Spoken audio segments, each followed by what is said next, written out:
The subway car rattled along the tracks beneath Manhattan, the fluorescent lights flickering like a heartbeat about to give out.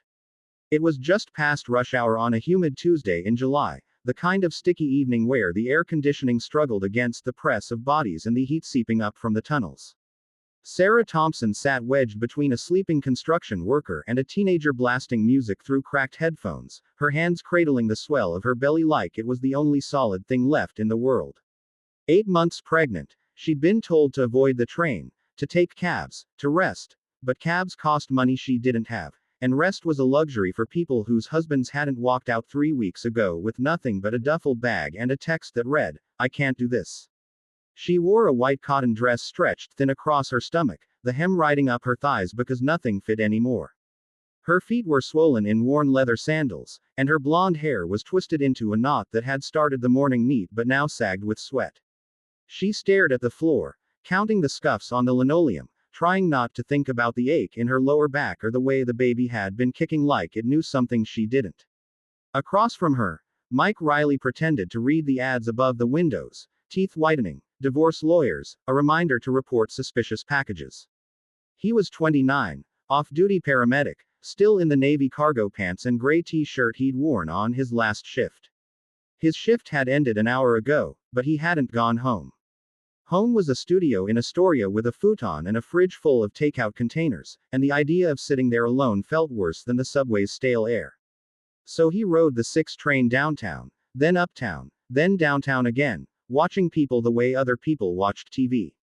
He noticed Sarah because she was breathing wrong, shallow, fast, like she was trying not to cry.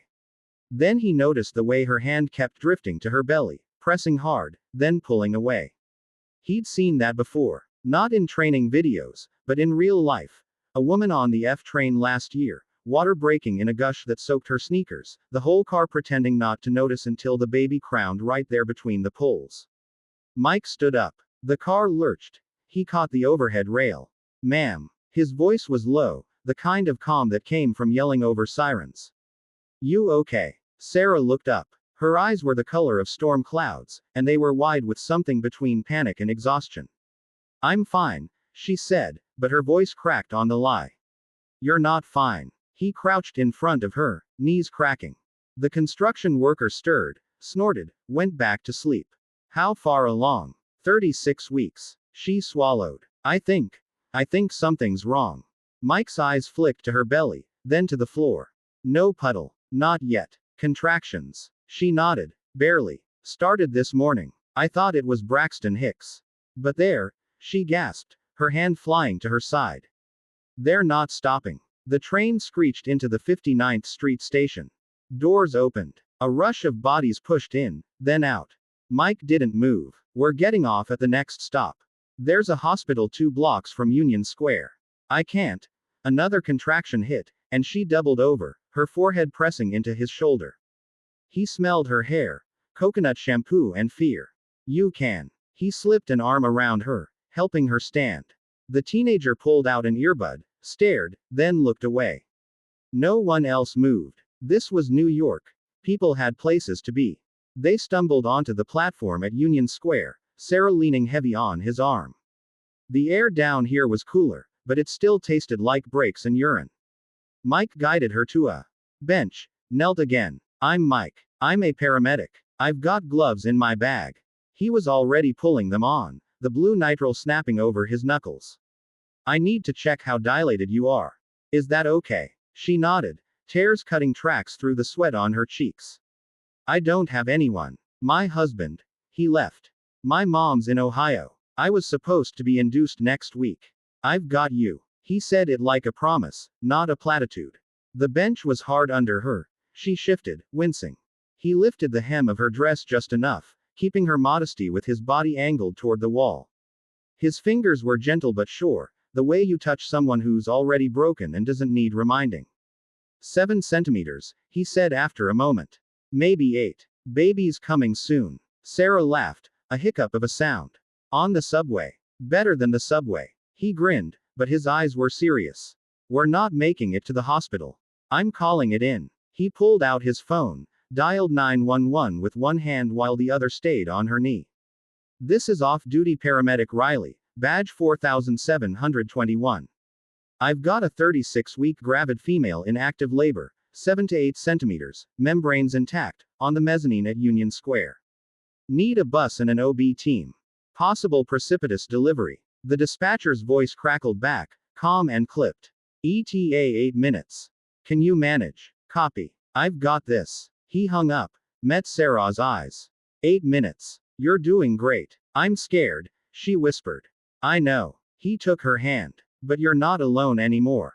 Another contraction rolled through her, and this time she couldn't stifle the groan. A businessman in a suit glanced over, then away. A woman with a stroller stopped, eyes wide. Do you need help? We're good, Mike said. Just keep the space clear. The woman nodded, herded her kid away. Sarah's breathing turned ragged. I feel pressure. Like I need to. Don't push yet. Mike's voice was steel wrapped in velvet. Pant through it. Hee-hee-hoo. Like that. She tried. Her nails dug into his wrist. I can't. You can. He shifted, sliding behind her so she could lean back against his chest. The bench was too small, but he made it work. I'm right here. The pressure built, a tidal wave she couldn't hold back. Mike, I know. It's time. He adjusted her legs, one foot on the bench, one on the floor. On the next one, you push. I'll catch. The train roared past on the track below, a metallic scream. Sarah bore down, a sound ripping out of her that was half animal, half prayer. Mike's hands were steady, guiding, supporting. Heads out. Good girl. Again. She pushed. The world narrowed to heat and pain and the stranger who wouldn't let go.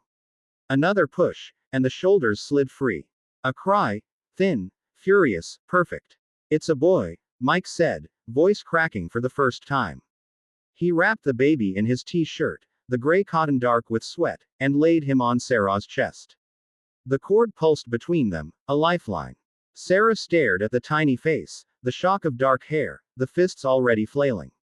He's here. Yeah. Mike's eyes were wet, but he was grinning like a fool. He's perfect. Sirens wailed above, growing closer. Boots on stairs. Paramedics, real ones, with stretchers and monitors, burst onto the mezzanine. Mike stood, hands raised. Male infant, Apgar 9, mom's stable. Cords intact. We're good. The OB took over, clamping, cutting, checking. Sarah barely noticed. She was crying, laughing, kissing the top of her son's head. What do I even name him? Mike hesitated. The medics were loading her onto the stretcher, the baby in a warming blanket. Something strong, he said. Something that means he made it through the fire. She looked at him, really looked, for the first time. Mike, she said. His name is Mike. He blinked. You don't have to. I want to. The stretcher rolled toward the stairs. Thank you. For everything. He watched them go, the chaos receding, the platform emptying. His t-shirt was gone, his hands still trembling with adrenaline. A janitor clapped him on the shoulder. Hell of a day, kid. Mike laughed, a sound that started in his chest and spilled out into the humid air. Yeah, he said. Hell of a day. Later, in the hospital, Sarah would hold her son and tell the nurses about the stranger who became her miracle. Mike would go home, shower, sleep for 14 hours straight. He'd get a call 2 days later, Sarah, asking if he'd visit. He would. They'd drink bad coffee in the maternity ward, and she'd show him how to hold a newborn without looking terrified. He'd tell her about his mom, who'd raised him alone in Queens after his dad split. She'd tell him about the ex who couldn't handle the ultrasound, the apartment she might lose, the job she'd have to go back to in 6 weeks. They wouldn't fall in love right away. It would take months. Coffee turning into dinners, dinners turning into late-night talks when the baby wouldn't sleep. It would take Mike changing diapers with the same steady hands that caught a life on a subway bench, Sarah learning to trust again, one small yes at a time. But that night, as the city hummed above them and the trains kept running, something shifted. A beginning, raw and unlikely, born in the flicker of fluorescent lights and the echo of a newborn's cry. In a place where no one looks up, two strangers looked at each other and saw tomorrow. And somewhere between the 6 train and the ambulance bay, a family started, not with a plan, but with a push, a catch, and a name whispered like a prayer. Mike.